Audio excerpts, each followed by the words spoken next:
આ તરફ સુઈગામની વાત કરીએ। સુઈગામમાં પણ ભારે વરસાદના કારણે પાણી ભરાવાની સમસ્યા। લોકોને સુઈગામ આરોગ્ય કેન્દ્રમાં આશરો આપવામાં આવ્યો છે। 500 જેટલા પરિવારોનું કરવામાં આવ્યું છે સ્થળાંતર। અનેક લોકોના પશુ લાપતા થયા। લોકોને સરકાર પાસેથી સહાયની અપેક્ષા છે। સરકાર કેશ ડોલ ચૂકવે તેવી માંગ કરવામાં આવી।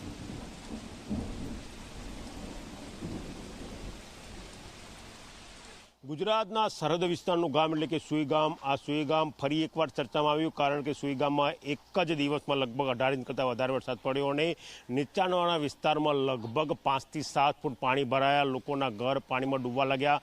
જે લોકોના ઘર પાણીમાં ડૂબતા હતા એ લોકોને સ્થાનિક આગેવાનોએ, સ્થાનિક યુવાનોએ, સ્થાનિક લોકોએ એકઠા થઈને રાહત અને બચાવ કાર્ય કરીને સામૂહિક આરોગ્ય કેન્દ્ર જે સુઈગામ છે ત્યાં શેલ્ટર હાઉસ બનાવીને રાખ્યા। જાણીને નવે લાગશે કે આ સામૂહિક આરોગ્ય કેન્દ્રમાં 125 પરિવાર કરતાં વધારે પરિવારના લોકોને આશ્રય આપવામાં આવ્યો છે। એટલે કયા પ્રકારની સ્થિતિ છે તે જાણી શકો છો। સ્થાનિક આગેવાન જોડાયા છે, તેમની સાથે વાત કરીશું। નામ તમારું? પીરાભાઈ રામજીભાઈ રાજપૂત। પીરાભાઈ, કેવી સ્થિતિ હતી જ્યારે આ રાહત અને બચાવ કાર્ય હાથ ધરવું પડ્યું? શું સ્થિતિ હતી 3 દિવસ પહેલામાં? 3 દિવસથી સતત વરસાદ ચાલુ હતો પવન સાથે। લોકો ઘરમાં જતા એમને પણ પાણી એકદમ આવ્યું। અમે ટ્રેક્ટરો દ્વારા, બીજું કોઈ સાધન તો ચાલે એમ ટ્રેક્ટર દ્વારા બધાને લાવી અહીં કને એકઠા કરી ગામના બધાએ ખીચડી, દાળ ભાત બધું વગેરે ખવડાવી।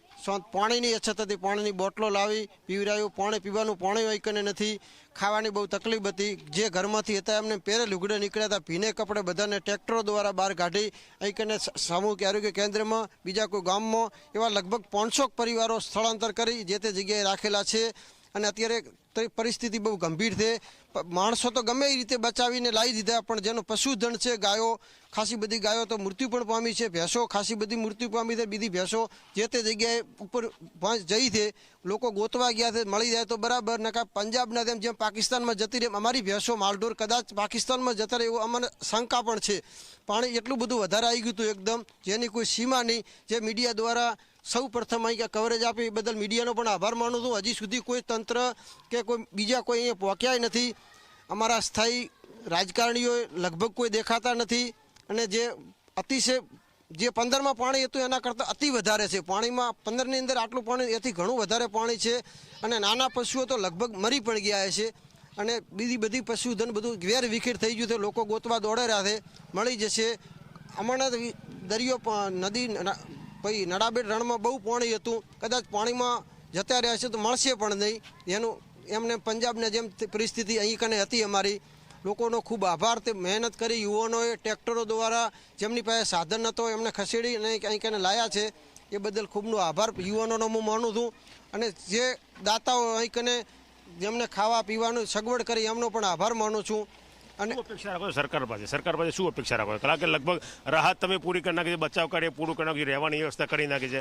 સરકાર પાસે શું અપેક્ષા છે તમારી? સરકાર પાસે અપેક્ષા એવી છે કે જે ખેતી અહીં કને મોટે ભાગે ખેતીથી સંકળાયેલા છે, પશુધનથી સંકળાયેલા છે। પશુ બધું સાફ થઈ ગયું છે, ખેતી બધી વિનાશ થઈ ગઈ છે। પહેલાં તો જે બધા લોકો નથી પણ જે છે અમને કેશ ડોલ તાત્કાલિક આપે એટલે અમને ઘરે જઈને રસોડું ચાલુ છે, ઘરમાં હતું બધું પૂરું થઈ ગયું છે, અનાજ હતું, જે કાંઈ હતું એ। અને પશુ ખેતી એકદમ વિનાશ થઈ ગઈ છે, તો ખેતી માટે થોડું ઘણું રાહત તાત્કાલિક આપે।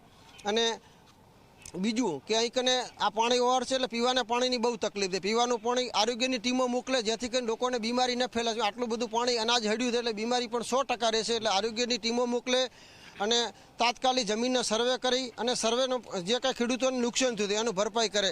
કેટલું નુકસાનનો અંદાજો તમે સેવો છો સુઈગામમાં? કારણ કે આટલા બધા પરિવારો બચાયા, ઘણા લોકોએ તો જીરુનો સંગ્રહ કર્યો છે, કારણ કે આજ નહીં તો કાલ ભાવ વધશે। ખેડૂતનો સ્વભાવ છે કે સંગ્રહ કરે અને જો 1 રૂપિયો ભાવ વધે તો એ વેચવાની કે હજી કાલ ભાવ વધશે, એવા અપેક્ષા એને જીરું પણ સંગ્રહ કર્યો છે, એવો અનાજ પણ નાશ પામ્યું છે। કેટલા નુકસાનનો અંદાજો છે?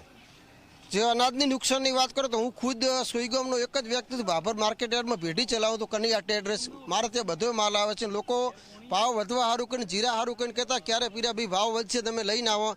મારા અંદાજે દરેક ખેડૂત પાસે 2 થી 3 લાખના જીરા પડ્યા જ તન બધા ફેલ થયા છે। સવારે બધા મને મળ્યા કે શેઠ અમે તો બધું પલાળી નાખ્યું, એના કરતાં સસ્તા ભાવે તમને વેચી નાખ્યું હોત તો સારું હતું જીરું। પછી અત્યારના પાકમાં અડદ, મગ, તલ બધું વાવેતર હતું। જુવાર જે ઊભી હતી, મારા ખુદને 3 લાખની જુવાર વાઢેલી પડી હતી, એ બધી તણાઈ ગઈ હતી। મારા એકને 3 લાખની જુવાર બાર એકરની અંદર અડદ વાવેલા હતા એ સાફ થઈ ગયા છે. એવા સેંકડો કરોડો રૂપિયાનું નુકસાન છે સોઈ ગામની અંદર અને આજુબાજુ ગામડામાં, અને સોઈ ગામના 10 થી 15 ગામોમાં આ પરિસ્થિતિ વિકટ છે. આભાર. તો આ હતા પીરાભાઈ રાજપૂત, જેમનું કહેવું છે કે સ્થાનિકોની મદદથી રાહત અને બચાવ કાર્ય પૂર્ણ કર્યું છે, પણ સરકાર વહેલી તકે કેશ ડોલ ચૂકવે તો આ પરિવારો પોતાનું રસોડું ફરીવાર ચાલુ કરી શકશે. એક ખેડૂતને 2 થી 3 લાખ રૂપિયાનું જીરું પલળીને કોવાઈ ગયું છે એવી સ્થિતિ છે. જો સરકાર તાત્કાલિક રાહત આપે તો કદાચ ખેડૂત ફરીથી બેઠો થઈ શકે. કહી શકાય કે એકલા સુઈગામ અને તેના આસપાસના પંથકોમાં જ કરોડો રૂપિયાનું નુકસાન ખેડૂતોએ વેઠવાનો વારો આવ્યો છે. કેમેરા પર્સન મુકેશ ચૌહાણ સાથે ગૌરવ પટેલ, ઝી મીડિયા, સુઈગામ.